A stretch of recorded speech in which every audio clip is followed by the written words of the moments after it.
Salam, salam damai sejahtera bagi kita semua.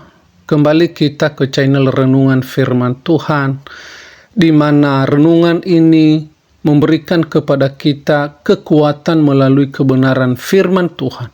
Karena kita tahu bahwa semasa kita ada di dalam dunia, pasti banyak persoalan, masalah, tantangan yang kita hadapi. Tetapi ketika kita rajin merenungkan kebenaran firman Tuhan, maka kita tahu bahwa ada Tuhan yang selalu menolong, menguatkan kita dalam setiap pergumulan itu. Sebelum kita merenungkan kebenaran firman Tuhan, terlebih dahulu kita berdoa. Bapa yang baik, yang penuh kasih di dalam kehidupan kami, saat ini kami mengucap syukur bahwa Tuhan selalu ada bersama-sama dengan kami yang tidak pernah melihat musim di dalam kehidupan kami. Dan saat ini sebelum kami melanjutkan segala sesuatu aktivitas kami ingin merenungkan kebenaran firman-Mu. Kami mohon dengan penuh kuasa Roh Kudus-Mu, berikan bagi kami pengertian, sehingga kami tahu dan sadar bahwa segala sesuatu yang kami alami, pasti ada Tuhan yang dapat menolong dan menyertai kami. Terima kasih Bapa. Inilah kerinduan kami, di dalam nama Tuhan Yesus kami berdoa. Amin. Renungan kita saat ini kita ambil di dalam Kitab Ayub pasal 42 ayat 1 sampai 6. Di bawah perikopnya, Ayub mencabut perkataannya dan menyesalkan diri. Maka jawab Ayub kepada Tuhan, "Aku tahu bahwa Engkau sanggup melakukan segala sesuatu dan tidak ada rencanamu yang gagal. Firman-Mu, siapakah dia yang menyelubungi keputusan tanpa pengetahuan? Itulah sebabnya tanpa pengertian aku telah bercerita tentang hal-hal yang sangat ajaib bagiku dan yang tidak ku ketahui. Firman-Mu, dengarkanlah, maka akulah yang akan berfirman. Aku akan menanyai Engkau, supaya Engkau memberitahu aku. Hanya dari kata orang saja aku mendengar tentang Engkau, tetapi sekarang mataku sendiri memandang Engkau. Oleh sebab itu, aku mencabut perkataanku dan dengan menyesal aku duduk dalam debu dan abu." Tema kita memandang Tuhan. Memandang Tuhan. Pengalaman yang membuat diri seseorang terpukul seringkali dapat menyadarkan dirinya untuk membaharui hidupnya.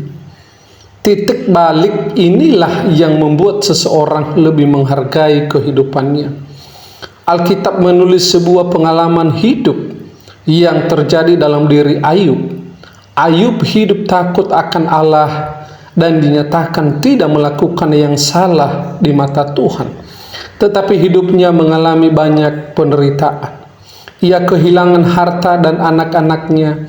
Kemudian Ayub terkena penyakit kusta yang sulit disembuhkan, sehingga istri dan sahabatnya juga memojokkan dirinya dan mengatakan bahwa Ayub telah berbuat dosa kepada Tuhannya.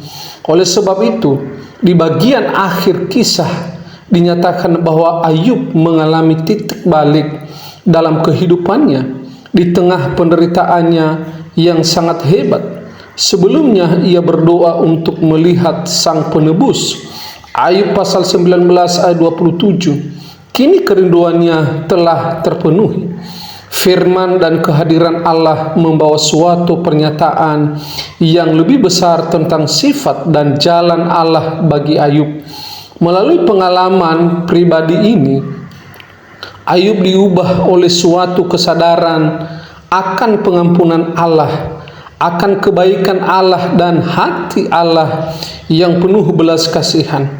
Jadi titik balik dalam kehidupan Ayub dimulai dari penampakan perjumpaan Allah kepada Ayub, sehingga Ayub merendahkan diri dalam penyesalan. Kata menyesal berarti bahwa Ayub memandang dirinya dan bahkan kebenaran moralnya hanya seperti debu dan abu di hadapan Allah yang kudus. Yesaya pasal 6 ayat 1 sampai 13. Ayub tidak menarik kembali apa yang dikatakannya mengenai hidupnya yang benar dan yang integritas moralnya. Ayub mengakui bahwa tuduhan dan keluhannya kepada Allah tidaklah pantas diungkapkan seorang manusia fana. Ia menyesal. Pengalaman Ayub mengajak setiap kita untuk menyadari kembali bahwa Allah itu sabar dengan umatnya dan menaruh simpati terhadap kelemahan-kelemahan, salah pengertian, dan bahkan kemarahan kita. Ibrani pasal 4 ayat 15, seperti Ayub, apabila kita tahan menderita, Allah akan menyatakan kehadirannya dan menyampaikan perhatiannya kepada kita. Kebenaran Allah memberi jaminan bagi semua orang percaya yang setia pada Tuhan akan menerima jaminan bagi semua orang yang percaya kepada Tuhan Yesus Kristus. Pernyataan kita yang tulus ketika kita mengalami kesulitan atau penderitaan yang tidak bisa dijelaskan. Bapak, Ibu, dan Saudara yang dikasihi oleh Tuhan Yesus Kristus, ini adalah pengalaman Ayub ketika ia mengalami penderitaan. Mungkin kita juga sebagai umat Allah, seringkali kita bertanya, mengapa kita harus mengalami penderitaan? Mengapa kita harus mengalami cobaan? Tetapi ingat, kalau kita melihat apa yang dialami oleh Ayub, ia mengeluh, bahkan ia merasa tidak bersalah di hadapan Allah. Tetapi ketika dia sadar bahwa Allah lah yang berkuasa, Allah lah yang memberikan kekuatan kepadanya untuk bisa melewati masa-masa yang sulit dalam kehidupannya. Sekalipun kalau kita melihat di dalam cerita Ayub bahwa istri dan sahabat-sahabatnya mereka meninggalkan Ayub, tidak ada yang menolong, tidak ada yang memberikan solusi, bahkan ia disalahkan ketika ia sedang dalam masalah. Mungkin juga kita sebagai orang-orang percaya saat ini, kita juga mengalami kondisi seperti itu. Tetapi satu hal yang kita percaya, bahwa Allah kita adalah Allah yang hidup, Allah yang benar, dan Allah yang membela kita.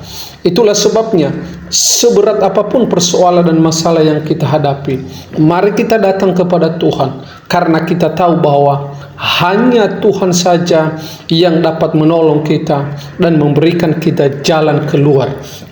Terima kasih, mari kita berdoa. Bapa yang baik, yang penuh kasih, inilah hidup kami saat ini, kami menyerahkan di dalam tangan-Mu.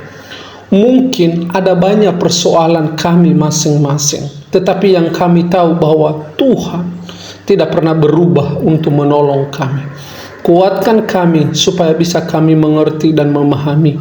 Kuatkan kami supaya bisa kami melewati masa-masa yang sulit di dalam kehidupan kami.